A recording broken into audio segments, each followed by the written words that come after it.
पड़ी है। और समय रहते यदि हमने इन्हें अच्छे संस्कार नहीं दिए तो मान करके चलना कि हम इन बच्चों के भविष्य ही इनका नहीं बिगड़ेगा, हमारा बुढ़ापा भी बड़े खतरे में चला जाएगा।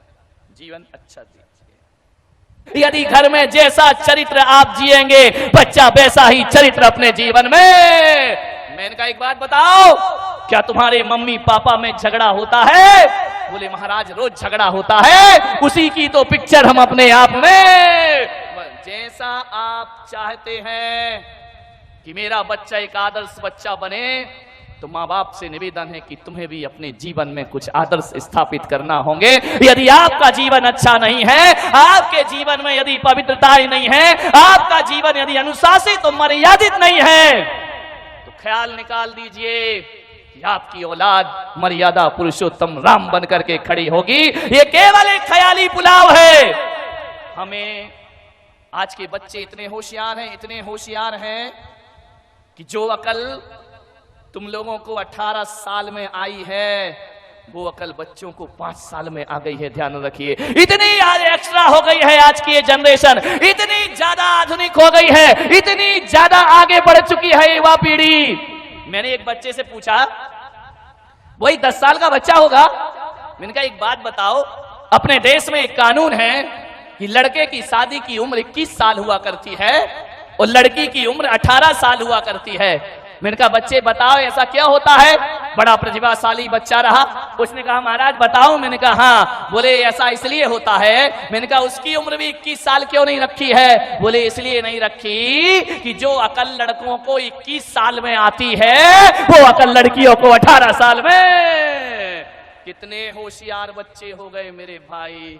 एक टीचर ने बच्चे से पूछा कि बेटा बताओ पैजामा एक वचन होता है कि बहुवचन होता है? बच्चे ने कहा सर जी ऊपर से एक वचन होता है, नीचे से बहुवचन होता है। बहुत होशियार पीढ़ी हो गई है ये, इतनी होशियार हो गई है। ऐसे ऐसे प्रश्न करते हैं ये बच्चे कि हमारे पास कोई उत्तर।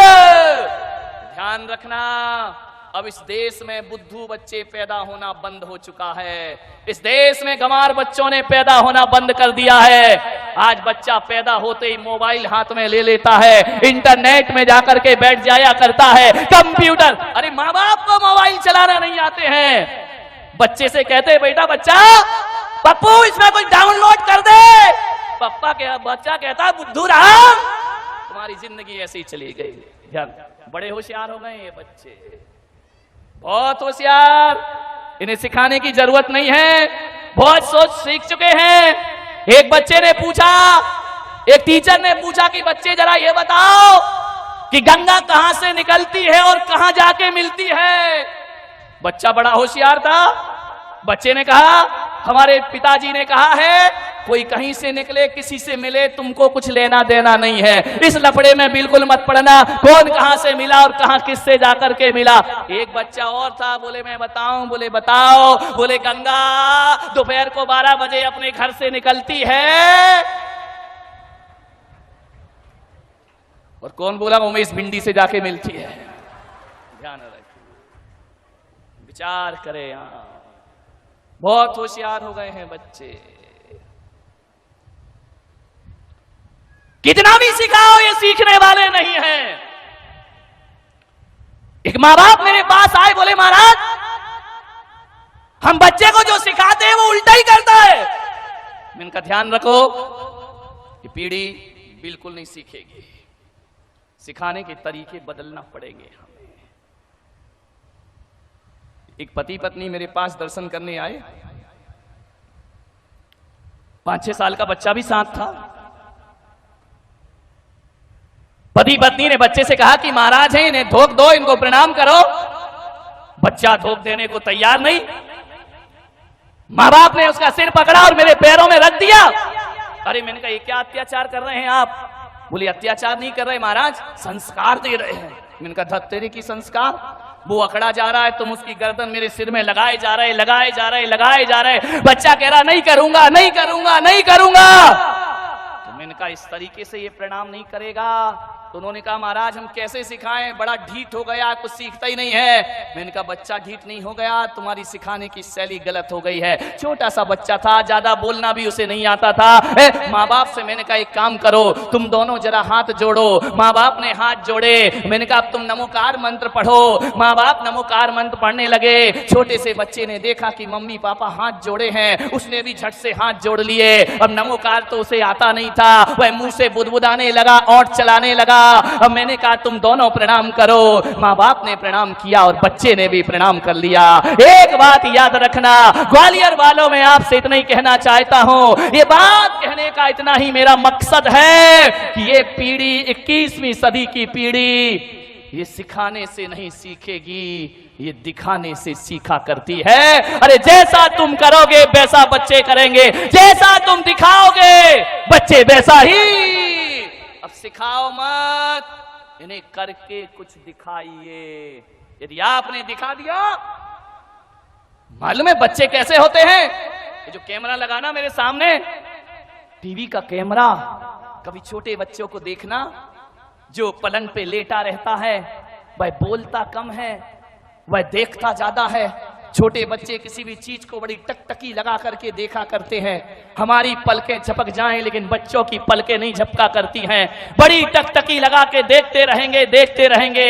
आप सोच रहे हैं कि ये देख रहा है, अरे वो देख रहा नहीं, वो इस कैमरे की तरह निगाहें टकटकी लगा करके देख रहा है। और जो जो बच्चा देख रहा है वो उसके दिमाग में रिकॉर्ड होते चले जाता है, और जो जो रिकॉर्ड होता है वही उसका व्यवहार। अभी कैमरा मुझे देख रहा है, बिल्कुल टकटकी लगाए, यहां वहां नहीं देख रहा है, और अभी कुछ नहीं बोल रहा, चुपचाप खड़ा है। और जब मैं चुप हो जाऊंगा फिर ये बताएगा कि मैंने कैसा एक्शन किया, मैंने क्या बोला। अरे कैमरा अपनी तरफ से कुछ नहीं बोलता, जो बोलता है वह हमारे को देखकर बोलता है। और बच्चे अपनी तरफ से कुछ नहीं सीखते, जो भी सीखते हैं वह परिवार को देख करके सीखा करते हैं, हमारे व्यवहार को देख करके सीखा करते। हमारे घर में कैसा व्यवहार, एक पति बार बार झुंझलाएगा, बात बात पर उत्तेजित होगा। मैं आपसे पूछता हूं, सोचो बच्चा क्या रिकॉर्डिंग करेगा। एक बात ध्यान रखिए, जब तक औलाद नहीं हुई है तब तक जो करना है कर लो, और जिस दिन किसी औलाद को जन्म दे दो तो माँ बाप बनने का रोल अदा आपको करना चाहिए, शिक्षक बनने का रोल अदा आपको करना चाहिए। माँ की गोद बच्चे की प्रथम पाठशाला हुआ करती है। स्कूली ज्ञान के भरोसे मत रहना। स्कूलों में तो केवल डिग्रियां पकड़ा दी जाएंगी, स्कूलों में डॉक्टर बनाया जाएगा, इंजीनियर बनाया जाएगा, वकील बनाया जाएगा, स्कूलों में आईएएस आईपीएस अफसर बना दिया जाएगा। लेकिन ध्यान रखना, स्कूलों में डिग्रियां मिलेंगी, तुम्हारे बेटे को डॉक्टर इंजीनियर बना देंगे, लेकिन एक बात ध्यान रखना, स्कूल की शिक्षा डॉक्टर और इंजीनियर बनाती है, माँ बाप की शिक्षा एक अच्छा इंसान बनाया करती है। आप अपने बच्चे को अच्छा इंसान बनाइए, एक आदर्श व्यक्ति बनाइए। कैसा जीवन है? एक दादाजी को बच्चा जवाब दे देता है, क्या संस्कार हैं आपके घर में? विचार करिए, सोचिए आप। एक दादाजी को बच्चा जवाब दे रहा। मैंने दादाजी से कहा कि दादाजी ये जवाब दे रहा है आपको। बोले क्या करूं महाराज, सुनता ही नहीं है। एक बोलो तो 1000 सुनाता है। मैंने कहा तुम कैसे दादाजी हो? बोले महाराज पूरे जीवन में मेरे बच्चे ने कभी मुझे जवाब नहीं दिया होगा, जो पोता मुझे जवाब देता है। मैंने कहा एक काम करो, जब ये तुम्हें अनर्गल बोले हो, जब तुम्हें जवाब दे तो एक चांटा गाल में जोर से बच्चे को मार देना चाहिए। बोले महाराज कई बार मन होता है लेकिन मारने की हिम्मत नहीं होती। मैंने कहा क्यों? बोले मुझे डर लगता है कि बच्चा पलट के मुझे चांटा ना मार दे। आप सोचिए, विचार करिए, क्या संस्कार दिए हैं आपने। अरे तुम्हें दादाजी होने का हक किसने दे दिया कि एक पोते से आपको डर लगता है? नहीं मेरे भाई, ऐसे बच्चे एक आदर्श व्यक्ति तो नहीं बन सकते हैं। यदि एक दादाजी और एक बाप अपने बच्चे से कुछ कहने में डरता है तो समझना वो ऐसे आत्मघाती संस्कार दे रहा है कि आज बच्चा माँ बाप पर धौंस जमाता है, कल मोहल्ले में जमाएगा, परसों समाज में जमाएगा, और एक दिन तुम्हारा बेटा आदर्शवादी बेटा तो ना बनेगा। बल्कि आतंकवादी बेटों में उस बच्चे का नाम शामिल हो जाएगा। आपसे मेरा निवेदन है, इतनी जुर्रत बच्चे की नहीं होना चाहिए कि वह माँ बाप को पलट करके जवाब दे सके। ध्यान रखिए, कैसे होगा ये? जब पति पत्नी रात दिन झगड़ते रहेंगे, लड़ते रहेंगे, जब आप अपने माँ बाप को जवाब देंगे तो औलाद भी तुम्हें जवाब देगी। ध्यान रखिए, बच्चे वही करते हैं जो तुम करते हो। ध्यान रखिए, आप सोचते हो कि बुढ़ापे में हमारा बच्चा हमारी सेवा करे, एक अच्छा बेटा बने, तो आपसे मेरा निवेदन है कि आज से ही अपने घर में बुजुर्गों का सम्मान करना सीख जाइए। अरे मैं कहता हूं कि अपनी भाषा पर विशेष ध्यान दीजिए। आदमी इतनी अनर्गल भाषा बोलता है कि वह भाषा एक दिन उसकी आदत बन जाती है, और ये आदत ब्लड में जाकर के घुल जाते हैं संस्कार, फिर वही उसकी जिंदगी बन जाती। आदर्श व्यक्तित्व बनिए, भाषा का एक आदर्श होना चाहिए। ऐसा परिवार बनाओ, ऐसा माहौल बनाए माताएं कि बड़ों से ही आप कहना ना सीखें, बल्कि बच्चों से भी आप कह करके बातें करें, बच्चों में भी जी लगा करके बातें करें। अरे बच्चों की बात तो छोड़ो, मैं तो कहता हूं कि तुम्हारे घर में जो नौकर रहता है ना, उससे भी इज्जत से पेश आइए। इज्जत से पेश आएंगे ना तो नौकर ये नहीं कहेगा कि हर साल मेरी तनख्वाह बढ़ाओ। यदि सम्मान दोगे तो उतनी तनख्वाह में भी आनंद के साथ जी लेगा, आपकी इज्जत करेगा, आपका सत्कार करेगा। इज्जत से पेश आइए, ऐसे शब्द ना बोले। मैं बड़े आदर के साथ बहुत बहुमान देता हूं कि जैन समाज में एक समाज ऐसी है जिसने आज भी अपनी भाषा की सभ्यता नहीं खोई है, और इतनी अच्छी भाषा उनके घरों में बोली जाती है। मैं कोई पक्षपात नहीं कर रहा हूं, मैं पूरे देश में घूमा करता हूं, लेकिन कह सकता हूं कि जैन समाज में खंडेलवाल जैन समाज वो समाज है जहां बोली में आदर्श हुआ करता है, बोली में सभ्यता हुआ करती है। अरे बड़े तो बड़े, वहां तो साफ लगा करके बात की जाती है, वहां तो अच्छे शब्द बोले जाते हैं, वहां काका जी नहीं कहा जाता है, काका साहेब कह करके बुलाया जाता है। और तो और वहां ऐसा कल्चर है, उनकी ऐसी संस्कृति है, ऐसी पढ़ी लिखी समाज है कि ड्राइवर को भी ड्राइवर कह के नहीं बुलाते हैं, उसे भी ड्राइवर जी कह करके आवाज दिया करते हैं। ये सभ्यताएं सीखिए। आप कैसा बोलते हैं अपने घर में? इज्जत से बोलेंगे तो बच्चा भी इज्जत से बोलेगा। ध्यान रखिए मान्यवर, किसी आदमी को क्या चाहिए? दो मीठे शब्द चाहिए, और क्या चाहिए? तुम्हारे घर कोई आ जाए, मैं कहता हूं चाय फीकी हो तो चल जाएगी, लेकिन आदमी की वाणी बड़ी मीठी होना चाहिए। मीठी वाणी होगी, वाणी अंतरंग का दर्पण हुआ करती है। आप जिन शब्दों का प्रयोग करते हैं उससे आपके स्तर का पता चलता है। जिन भाषा का आप प्रयोग करते हैं उससे आपके चिंतन का पता चलता है। यदि आप असभ्यता भरी बातें बोलते हैं तो समझ लीजिए कि हमारा स्तर बहुत गिरा हुआ स्तर है। अच्छी भाषा का प्रयोग करिए। नौकर से भी आप कहकर और जी लगाकर बात करना सीखिए। यह है बच्चों की परवरिश करना। मान्यवर, सोचना है आपको, एक दो दिन अटपटा लगेगा जिन घरों में आदत नहीं है अच्छे से बोलने की। अब एक दो दिन यदि आप कहोगे बच्चों से तो बड़ा अटपटा लगेगा कि हम क्या बोल रहे हैं, ऐसा लगेगा, हंसी भी आएगी। लेकिन आप इस हंसी से मत घबराएं। 2-4 दिन बुरा लगता है और एक दिन यही शब्द हमारे जीवन की आदत बन जाया करते हैं। और आज जो बुरा लग रहा है, 2 लोग घर के हंसेंगे, कोई बात नहीं है, लेकिन कल जो हंसने वाले हैं वही तुम्हारा आदर्श व्यक्तियों में नाम लेंगे, वही तुम्हें इज्जत से बात करेंगे। इसलिए कभी भी राजस्थान में, मारवाड़ में आप जाइए, जोधपुर में जाइए, वहां तो मेरे भाई गाली भी बड़ी अदब से दी जाती है। वहां कुत्ते को कुत्ता नहीं कहा जाता, वहां कुत्ता सा कह करके बुलाया जाता है। गाली भी देना है, कोई आ जाए मेहमान तो कहा जाता है पधारो सा, और जाता है तो कहा जाता है पधारो सा। कोई नहीं कहता कि अब आप जाइए। विचार करिए आप, भाषा में सभ्यता होना चाहिए।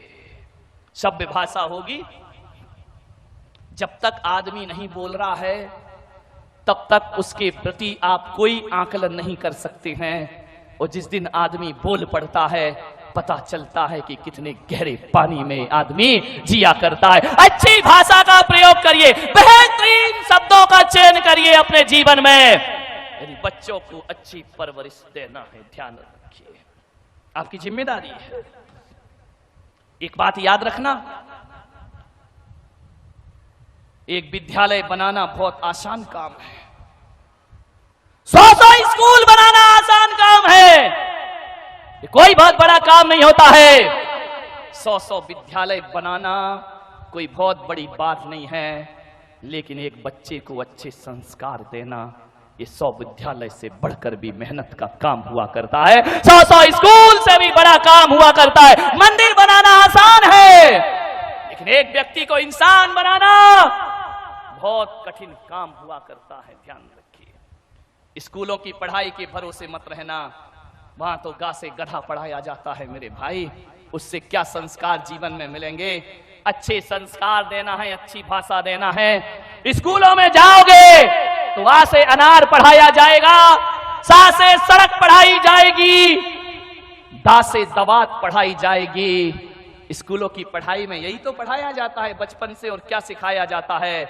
लेकिन मैं कह रहा हूं, मुझ पुलक सागर की पाठशाला में आना, मैं आ से अनार नहीं सिखाऊंगा, मैं आ से अदब सिखाऊंगा और सा से सलीका सिखाऊंगा। अरे आ से अदब सिखाइए, सा से सलीका सिखाओ, दा से दोस्ती सिखाइए मान्यवर, और बा से बहादुरी सिखाइए। बा से बकरी सिखाओगे तो बकरी जैसा मैं करता रहेगा जिंदगी भर। क्या पढ़ाया जाता है स्कूल में आजकल? एक वो अंग्रेजी और आ गई, कॉन्वेंट की शिक्षा हमारी छाती पे चढ़ करके बैठ गई। जब तक 2-4 फर्राटेदार इंग्लिश के शब्द ना बोले जाएं, तब तक लगता है ये पिछड़ा हुआ आदमी है, बड़े बैकवर्ड का आदमी है, ये आदमी आदर्श नहीं है। मैं कहता हूं कि अंग्रेजी के पास वो शब्द नहीं होंगे जितनी सभ्यता के शब्द हमारी हिंदी के पास हुआ करते हैं। विचार करिए आप, इंग्लिश से ज्यादा कठिन काम हिंदी हुआ करती। अंग्रेजी में तो बड़ों को भी यू बोला जाता है, छोटों को भी यू बोला जाता है, बराबर वालों को भी यू का अर्थ होता है तुम, ध्यान रखिए।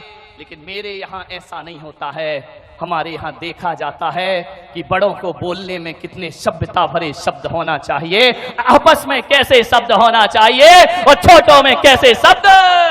क्या सिखाएगी अंग्रेजी, बताइए आप मान्यवर। कभी वर्णमाला देखिए, आ अनार से शुरू होती है, एंड किस पे होती है? इतनी तो हिंदी पढ़ी होगी, किस पे होती है? ज्ञानी पे शुरू होती है। अंग्रेजी की वर्णमाला कहां से शुरू होती है? ए से शुरू होती है। एंड किस में होती है? जेड में होती है। जेड माने जेब्रा। मेरी भाषा, मातृभाषा जो है ना, वो अनार से शुरू होती है और ज्ञानी बनाकर समाप्त होती है, और अंग्रेजी जो है एप्पल से शुरू होती है और जेब्रा बनाकर छोड़ा करती है। और जेब्रा का अर्थ होता है अंग्रेजी घोड़ा।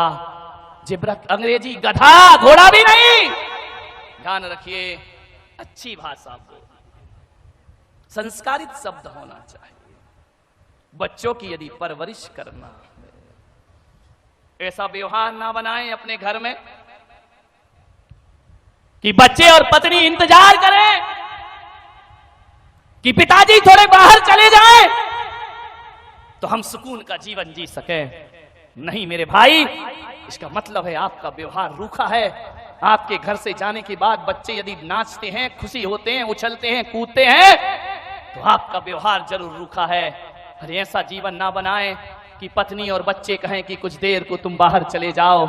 ऐसा जीवन बनाओ कि 5 मिनट लेट आओ तो पत्नी का भी मन न लगे और बच्चों का भी मन न लगे। अच्छा जीवन अपना बनाइए, अच्छा व्यवहार अपना बनाइए, जिंदगी को संभालने का प्रयास करें। मन थोड़ा बहुत पढ़ने क्या लगता है बच्चा? क्या क्या पकड़ा देते उसके हाथ में? अखबार आ जाता है उसके हाथ में, फिल्मी कहानियां आ जाती हैं उसके हाथ में, और आजकल तो मैगजीन भी कोई नहीं पढ़ता, अखबार भी कोई नहीं पढ़ता। जब से मोबाइल क्या आ गया है, किसी के हाथ में किताबें दिखाई ही नहीं दिया करती हैं, मोबाइल में लगा रहता है, रात दिन चैटिंग में लगा रहता है, व्हाट्सएप में लगा रहता है, फेसबुक में लगा रहता है। ऐसा फेसबुक में लगा है बच्चा कि घर में माँ बाप का फेस देखना भी पसंद नहीं किया करता है, उसी में वारी ये संस्कृति। क्या हो रहा है हमारे देश में, विचार करिए आप। पड़ोस में रहने वाले से दोस्ती नहीं है और दुनिया से हजारों किलोमीटर दूर हैं, उससे फ्रेंडशिप किया करते हैं। आप सोचिए, घर के लोगों से बातचीत नहीं हुआ करती है, दूसरों से रिलेशनशिप बनाई जाती। आप विचार करिए क्या होगा। हम अपना जीवन याद करते हैं, आज का बच्चा 5-10 साल का हो नहीं पाता, हाथ में महंगा मोबाइल आ जाता है। 5वीं 8वीं पढ़ता है, स्कूटी आ जाती है, बच्चा गाड़ी चलाता है। हमें अपने दिन याद है भाई, तुम भी अपने दिन याद करो कि तुम्हारा बचपन कैसा था, अपने दिन वो कैसे थे। अरे 9वीं 8वीं क्लास में आने के बाद मैंने फुल पैंट पहनना सीखा है मेरे भाई। हाफ पैंट में ही 8वीं क्लास तक पढ़ लिया करते थे, स्कूल में भी हाफ पैंट में ही चले जाया करते थे। अरे मोबाइल की बात तो छोड़ो, प्रतिदिन चने खाने को 10 पैसे भी नहीं मिला करते थे, ध्यान रखिए। उसमें अभी देखना पड़ता था, कई बार मनोहार करना पड़ता था। 10-10 पैसे चाराने के लिए हमें इंतजार करना पड़ता था। आज कितनी सुविधाएं हमारे बच्चों को है, टीवी है, इंटरनेट है, कंप्यूटर है, गाड़ी है, सब कुछ उसके पास है। आज पहले तो हम अपने माँ बाप से नजरें मिलाने में हमें डर लगता था, उनके सामने जुबान खोलने में डर लगता था। आज तो बच्चों को इतनी सुविधाएं दी जाती हैं, सब कुछ लगा देते हैं माँ बाप उनके लिए। पहले इतने लाड़ प्यार से कोई राजा रानी के बच्चे पला करते थे, जैसे आज साधारण लोगों के बच्चों का लालन पालन हो रहा है। बहुत अमीर लोगों के बच्चे होते थे जो बड़े लाड़ प्यार से पढ़ाए जाते थे, उन्हें बाहर पढ़ने भेजा जाता था। आज तो हर माँ बाप अपने बच्चों को बाहर भेज देता है कि उसका करियर बनना चाहिए, उस बच्चे का भविष्य बनना। कितनी सुविधाएं बच्चों को दी गई हैं भाई, मैं विरोध नहीं कर रहा हूं। 2 तुम्हारा लाडला है, कोई दिक्कत नहीं है,